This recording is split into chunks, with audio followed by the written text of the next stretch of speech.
Yan mga katropa, pasok na naman tayo. Sobrang init. Ayan oh. Sabi oh. Yan sabi may bagyo daw parating.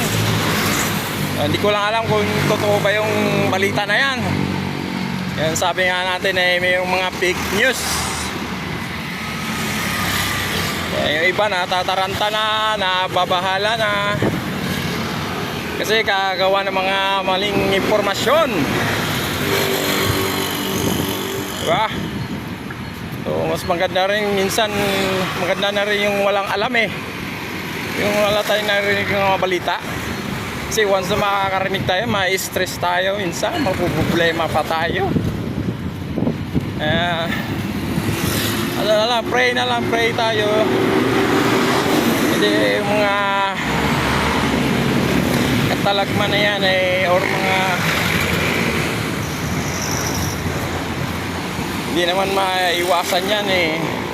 Sadyang ano na yan. Kumbaga Panginoon ang bahala dyan.